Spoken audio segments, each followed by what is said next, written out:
Vamos a hablar un poquito de vacunas. Ya estaba ahí en títulos. Obviamente tenemos muchas esperanzas, buena información y pensando en positivo con las vacunas y las fases que van avanzando. Con esta información el 90% está cubriendo en los casos que han probado. Entonces eso nos da esperanza. Pero vamos a ver cómo se va a dar la logística y vamos a hablar con los que saben. La tenemos a la doctora Ángela Gentile, que es infectóloga pediátrica. ¿Cómo te va, Ángela? ¿Cómo le va, doctora? ¿Todo bien? ¿Qué tal? ¿Qué tal? ¿Todo bien? Sí. Me alegro mucho. Tardes. Es difícil tener que pensar cómo se lleva adelante una campaña tan grande. Ya el ministro de Salud de la Nación dijo, es la campaña de vacunación más grande de la historia de la Argentina. Y pienso, ¿cómo será la logística? Bueno, la logística es complicada porque si la idea es vacunar el 2/3 de la población, aunque se haga escalonadamente, implica un altísimo porcentaje. Ustedes piensan que las campañas que tenemos han sido las campañas de vacunación antigripal o la vacuna pandémica, ¿recuerdan? En el año 2010, pero que no involucró tanta cantidad de personas. Por otra parte, el otro desafío es la cadena de frío, porque en realidad, con algunas diferencias, todas estas vacunas requieren una conservación que está por debajo de 0, cuando normalmente nosotros guardamos las vacunas de calendario entre 2 y 8 grados. Con lo cual, bueno, evidentemente se necesita logística para la distribución, cómo llega desde el depósito central a cada jurisdicción. La logística intraprovincial, porque recordemos que tenemos parajes más urbanos, suburbanos, alejados, agrestes, es decir, el país tiene una diversidad de climas, diversidad de geografía, y esto evidentemente es un desafío armarlo, ¿no es cierto? Claro, ahora, también esto estaba pensando y durante este año muchos hemos dejado un montón de cuestiones de lado, controles médicos, chequeos médicos. ¿Qué pasa con el tema de las vacunas, sacando obviamente el tema coronavirus y los chicos, el calendario? Leía que en la ciudad muchos menos chicos fueron a ser vacunados. Exactamente, nosotros lo vimos en nuestro hospital, en el hospital de niños, y se ve en todo el país, y yo diría que se ve en el mundo, porque han disminuido los controles en los adultos y han disminuido los controles pediátricos y la vacunación. Y eso se ve absolutamente claro. Hay algunas encuestas que hablan del 20-22% menos de cobertura. Faltarían datos ajustados porque se están haciendo ya a partir de que las restricciones fueran realmente menos rígidas, un poco más flexibles. Muchas familias han perdido el miedo y se han acercado, pero aún estamos lejos de las coberturas adecuadas. ¿Y eso podría generar enfermedades nuevas o enfermedades que ya, como estaban vacunados, ahora puedan resurgir?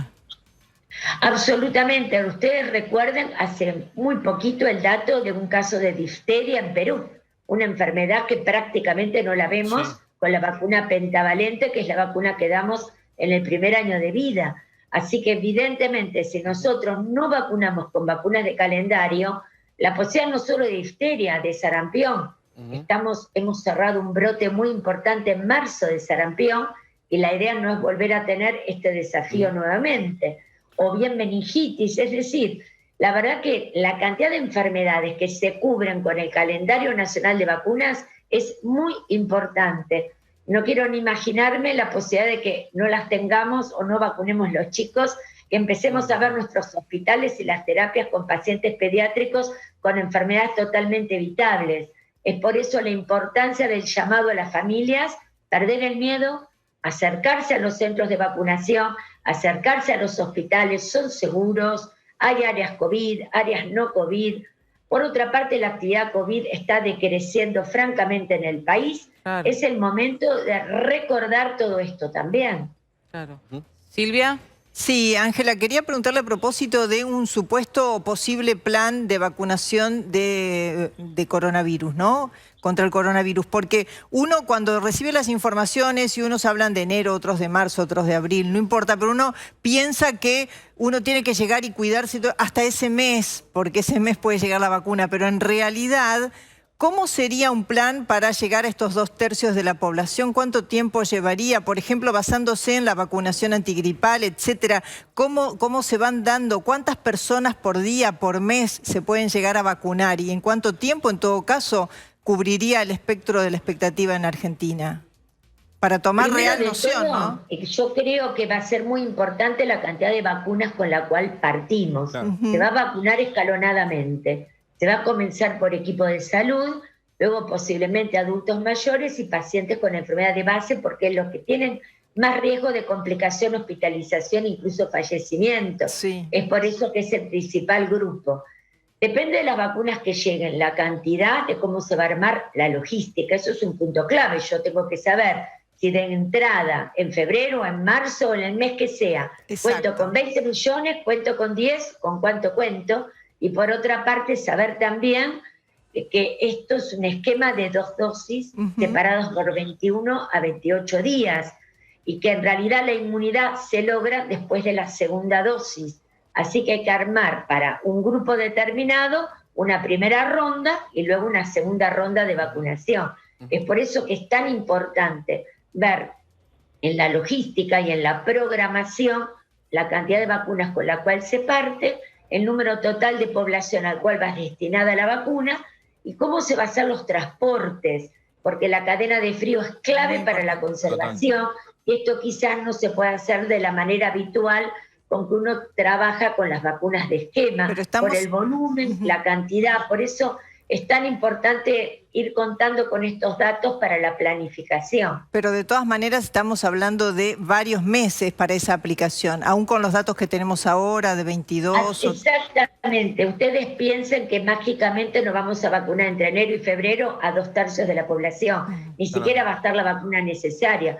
Se va a hacer escalonadamente a lo largo del año. Y esto me recuerda otro concepto clave, porque empecemos a vacunar no implica dejar el barbijo, el distanciamiento y el lavado de manos. Todas las medidas deben continuar hasta que la OMS declare el fin de la pandemia. Y esto yo creo en lo personal que va a llevar el 2021. Cada día un poco mejor, cada día un poquito todo el mejor, año, claro. cuidándonos.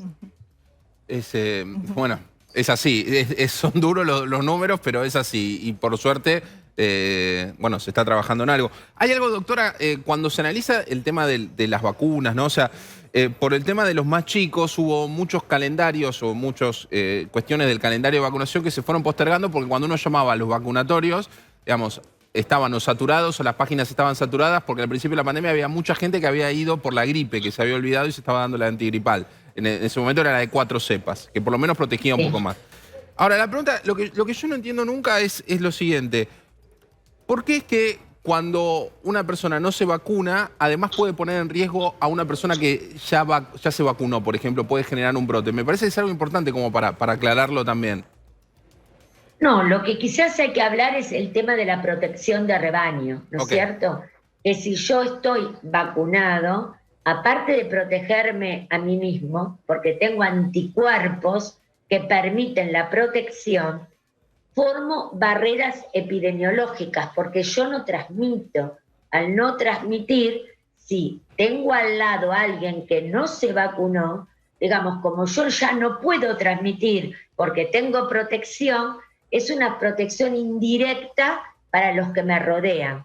Cuanto mayor es el número de vacunados, más protección de rebaño o protección comunitaria uno logra, porque la cantidad de vacunados van armando como barreras. El virus, cualquiera, vamos a suponer sarampión, encuentra cuando tiene en un lugar, imaginemos una habitación cerrada, 10 personas, entra una persona con sarampión. Si yo tengo 8 vacunados, seguramente la chance para las 2 que no están vacunadas va a ser mucho menor de tener un sarampión. Van a tener menos riesgo porque los vacunados van armando como un escudo de protección. Pero si yo entro a una habitación, un caso de sarampión, con 10 personas y es al revés, 8 no están vacunadas, voy a tener las 8 con sarampión. Claro. Es decir, que son protecciones de comunidad, protecciones de rebaño las llamamos, como los vacunados cortan la cadena de transmisión. Claro. Dex. Yo quiero preguntarle si todo el debate que se viene dando en estas últimas semanas acerca de las vacunas, si es la rusa, si es la Pfizer, cualquiera sea las vacunas, que son debates más políticos que científicos, ¿no? Donde la gente tocamos de oído en eso. Si eso puede terminar alejando a mucha gente de vacunarse como esperamos que todo el mundo se vacune. Sí, a mí me parece muy importante porque a veces se toman o reportajes livianos o también se habla muy livianamente de vacunas COVID. Y hay que tener claro que no va a haber vacunas que no estén aprobadas. Tienen que tener aprobación de la Autoridad Nacional Regulatoria. Tienen que aprobarse en cuanto a la respuesta de anticuerpos y hay que aprobarlas en cuanto a seguridad. Si no, no se pueden aplicar. Claramente no se van a poder aplicar. Pero si nosotros no somos muy transparentes y con muy buena comunicación de todos estos datos, empiezan las dudas en la comunidad, empiezan a pensarse incluso en aspectos que no condicen con la realidad. Pero obviamente la gente no tiene por qué tener la obligación de conocer todo esto. Claro. Es por eso que la comunicación tiene que ser clara, contundente, transparente, para generar confianza.